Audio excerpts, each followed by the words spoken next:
Have you ever thought about expanding your business to Asian markets? It may not be as hard as you think, and it can be a great way to exponentially grow by adding a completely new market.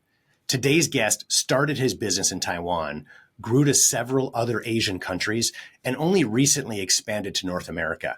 He shares his on-the-ground experience and some great advice on how to quickly succeed in Asia. Are you looking for new ways to make your sales grow? You've tried other podcasts, but they don't seem to know. Harvest the growth potential of your product or service as we share stories and strategies that'll make your competitors nervous. Now, here's the host of the Harvest Growth Podcast, John LeClaire. Welcome back to the show. I'm excited to have Tom Hsieh. He's the founder of Ankomn, Ankomn, as in Nancy at the end, .com, Ankomn.com. You can see it in the show notes. He has developed a really cool line of containers. He's going to talk about the product, explain it more, but he's got a really interesting business story behind it. And I want to dive into the conversation. But first of all, Tom, thanks for joining our show today. Thanks for having me. Absolutely. So Tom, before we jump into your background, I want to describe for our audience what are Ankomn products, your containers. Could you talk a little bit about the technology of what you've developed? Oh, yeah, sure. So our product is actually really simple. We create a very simple mechanism. So you just twist the lid by 3 to 5 times. And during the process, you take out the air inside and become vacuum. That's how easy it is. So, I think of a lot of storage containers that people might buy on Amazon or in retail stores, et cetera, and it sort of locks in freshness, they'll say. But yours, can you describe the difference, just so everyone understands, between just a lid and the true vacuum seal? So what does vacuum mean? The vacuum, I would say some people use vacuum seal, actually just airtight. But actually, the vacuum, as it says, it should be take out the air inside and reduce the oxygen inside that could harm the food, whatever you storage. Yeah. And right now the market, there is some electronic vacuum, and there's some pump vacuum container, but ours is very simple. You don't need electricity. You don't need extra pump. You just simply twist it and it gets all done. Yeah. And just to compare, I guess, to think about, if I've got an airtight seal, a lid that works really well, I've still got air in with my food that I put into my fridge to store food, for example. It's better than having an open air container that has all the air around it, but you still have some, right? And that's the benefit of a true vacuum that pulls out that air and makes food last or be fresher for a longer period of time. What are some of the most common uses for Ankomn containers that really benefit from this vacuum seal? We started from some foods that are really fragile, but common to everyone in daily life, which is coffee. So coffee is the first niche when we start promote this product to the world. So as a coffee, it afraid oxygen dies, and it afraid sunlight, and it afraid humid. So our container is perfectly fix the problem and solve it. So we actually been praised by coffee industry people, really some experts, some brewing champion. They start using our container, and we just everyone know us immediately. Yeah. And have you done a difference? If you store coffee in just a regular container versus storing it in a vacuum sealed container like yours from Ankomn, how much longer does it tend to last?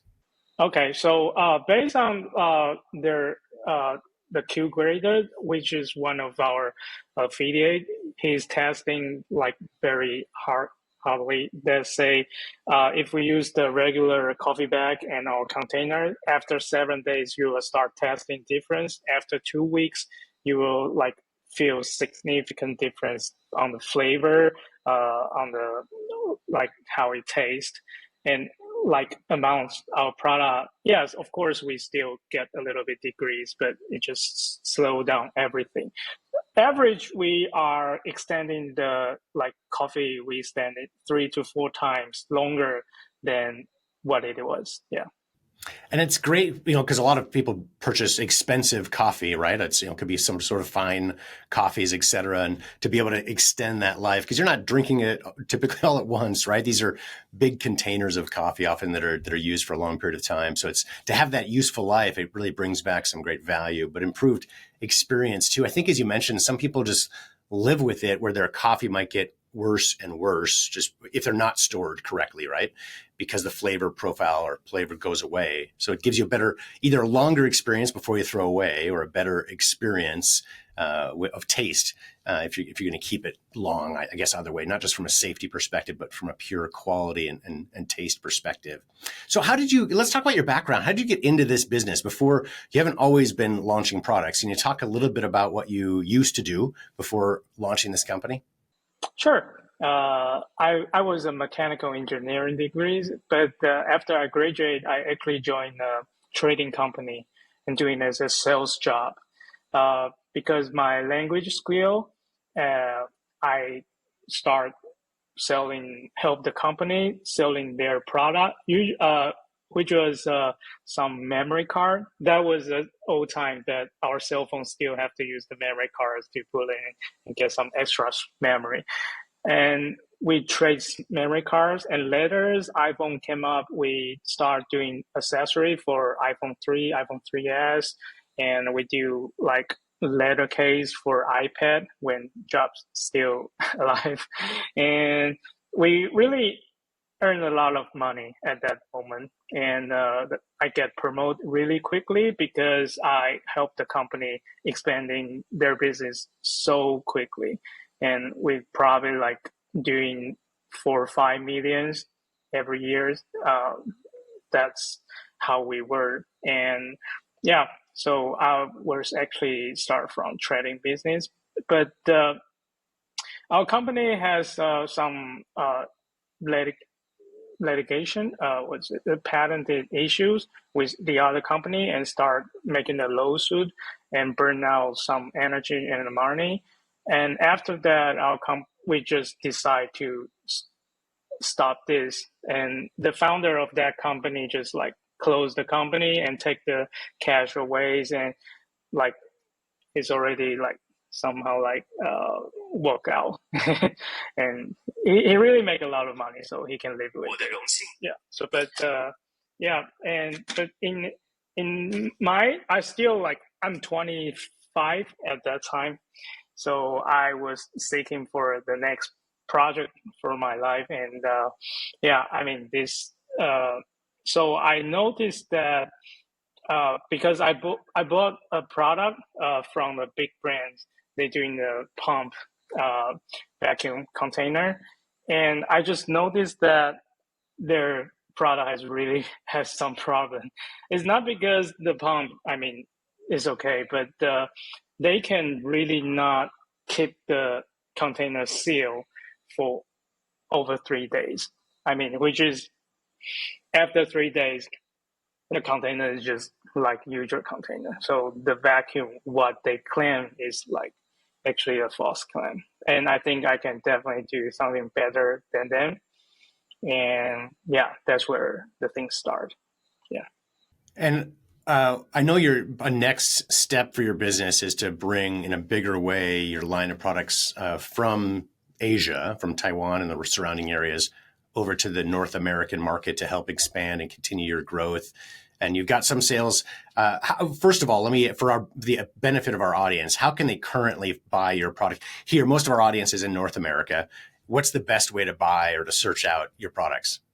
I mean, in our website, Ankomn.com or Amazon. Yeah, we always also sell right there. Absolutely. So, and again, we'll put those in the show notes for everyone to connect to. It's ANKOMN.com.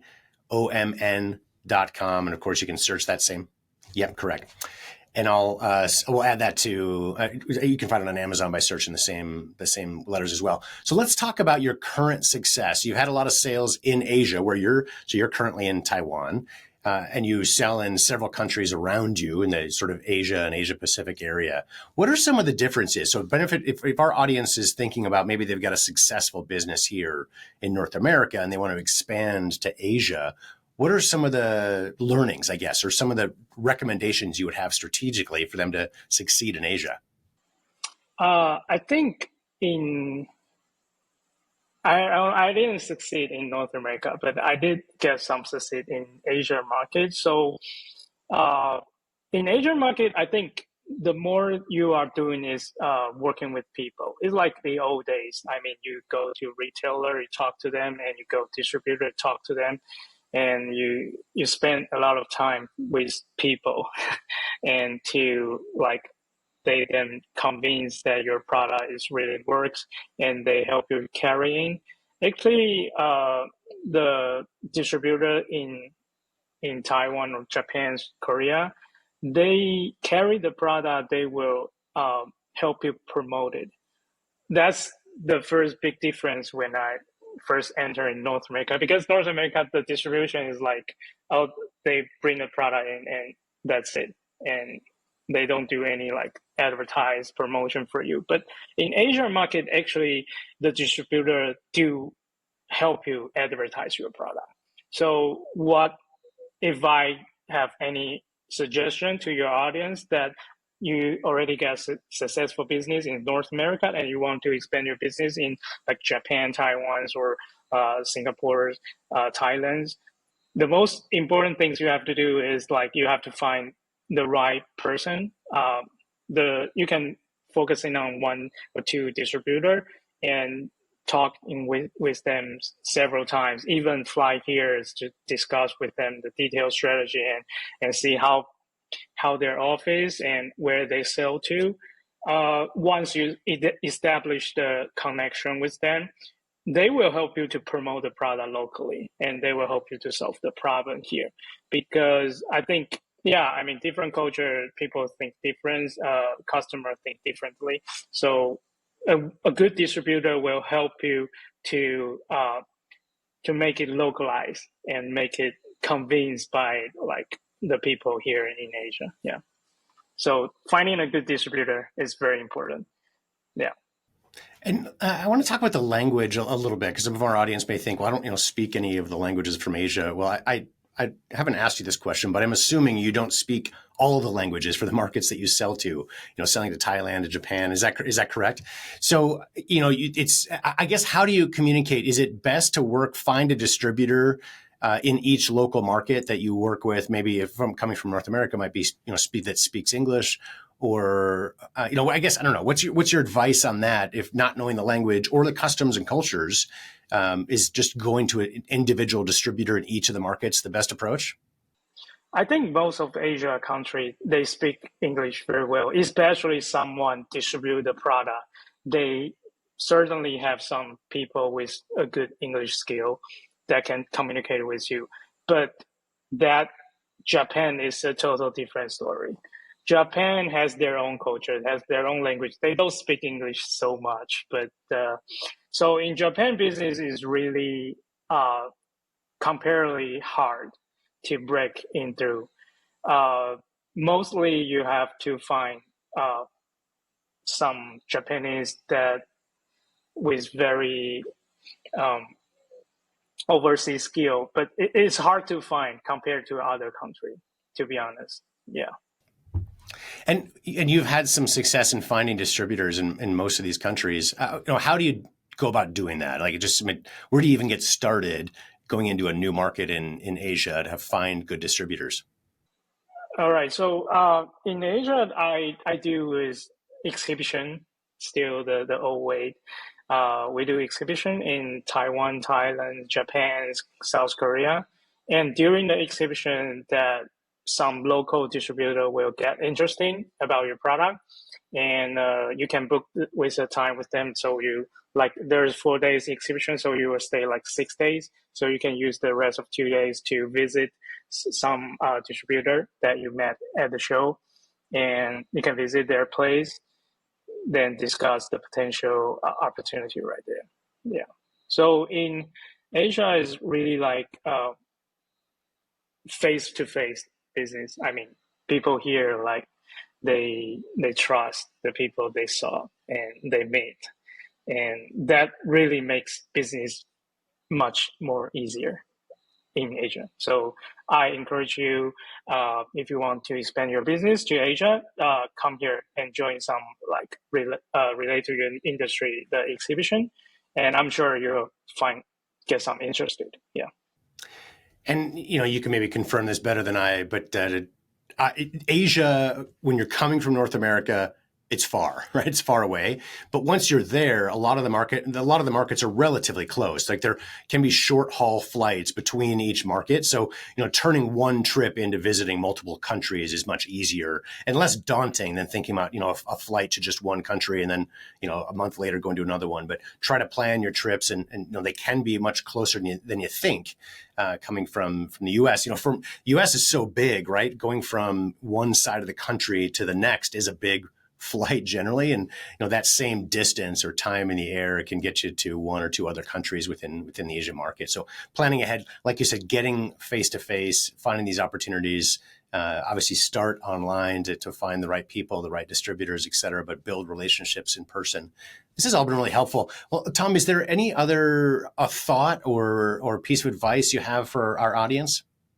I would say that during I really write down some notes that what I have been failure, because I mean, for people who succeed, it's really have some like lucky inside. But for some failures, that we always can learn a lot of things from the failure things.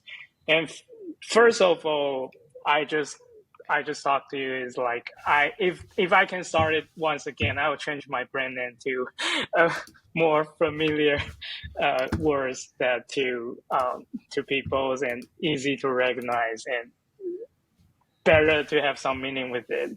But right now we just like we pick out this name, so we just like stick to it.